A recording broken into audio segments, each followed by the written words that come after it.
Why does The Crow 2024 suck? Hi everyone, and welcome to Cinema Time, the remake of one of the most iconic and beloved films of the 90s, a film that defined an entire generation, has received terrible reviews, and the fans' disappointment is palpable.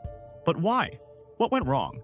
In this video, we'll break down all the reasons why this remake has been a total failure. First of all, it's impossible not to mention the weight of the original. The Crow from 1994 isn't just a film, it's a legend. The story behind the movie, including the tragic death of Brandon Lee, gave the film a cult-like status that made it untouchable for many fans. So from the very first announcement of a remake, expectations were sky high. And here's the first mistake of 2024.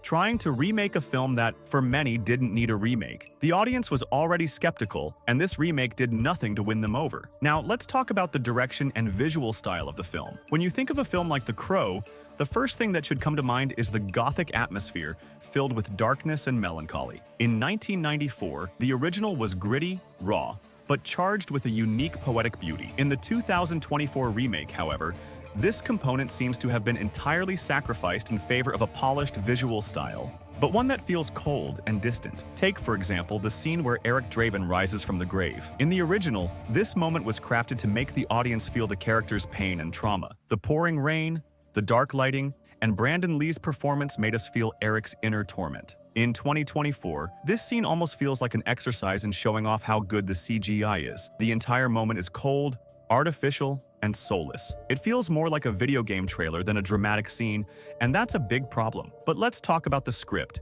because here lies one of the film's biggest failures. If you were expecting an evolution of the story, a modern reinterpretation bringing new elements or emotions, you'll be disappointed. The script for The Crow 2024 is terribly predictable and flat. It feels as though they were afraid to stray too far from the original, and instead of daring to bring new ideas, they stuck with recycling what worked in 1994. And even when they follow the original plot, they do it poorly. The revenge scenes, which should be full of pathos and emotional intensity, are treated like standard action sequences. When Eric Draven takes revenge on T-Bird, for example, there's no buildup of tension. There's none of that creeping sense of fear and terror that grows inside the antagonist as he realizes he's facing not just a man, but a supernatural being sent to punish him. Everything gets reduced to a generic, emotionless death. It's a shame because these were the scenes that should have been the emotional core of the film. And then we come to one of the most glaring issues, the casting of Eric Draven. The protagonist of 2024 simply doesn't hold up, not just compared to Brandon Lee, which to be fair would be an unreasonable expectation, but even to the character itself. Eric Draven is supposed to be a tortured, dark character, but one who can also make us feel his pain and anger. Instead,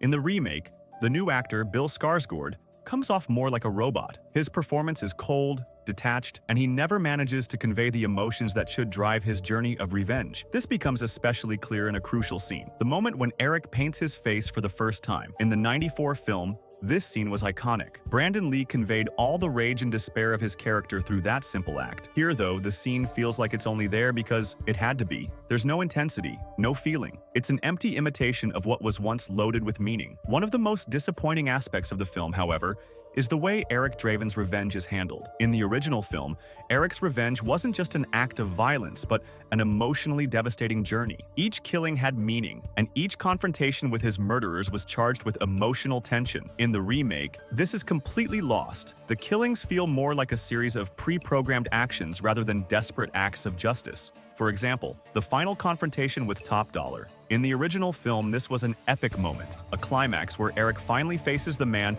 who orchestrated his and Shelley's deaths. In the remake, though, the confrontation is flat, devoid of any real emotion. There's no catharsis, no sense of closure. It's just another generic fight scene that could have been lifted from any mid-level action movie. And then we get to the ending. The movie should culminate in the reunion between Eric and Shelley, a moment that, in 1994, left audiences with a bittersweet sense of peace. In 2024, though, the ending feels rushed and forced. There's no emotional connection between Eric and Shelley that should give meaning to everything that's happened. The final scene, which should have been the most emotional moment of the film, passes without making any impact, leaving many viewers feeling completely unsatisfied.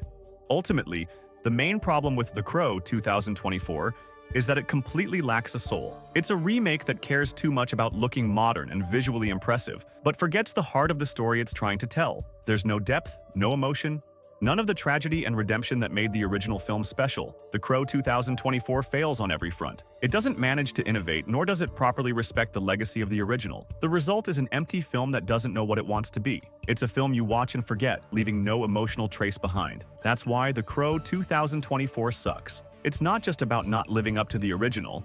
It's a film that, at a fundamental level, fails to emotionally connect with its audience. It's lost what made Eric Draven's story powerful and memorable, and that's a huge shame. But now I want to hear from you. Have you seen the remake? What do you think? Do you agree with these critiques? Or did you find something redeeming about the film? Let me know in the comments. Don't forget to subscribe and leave a like. See you next time. I wish the rain would stop just once. Can't rain all the time.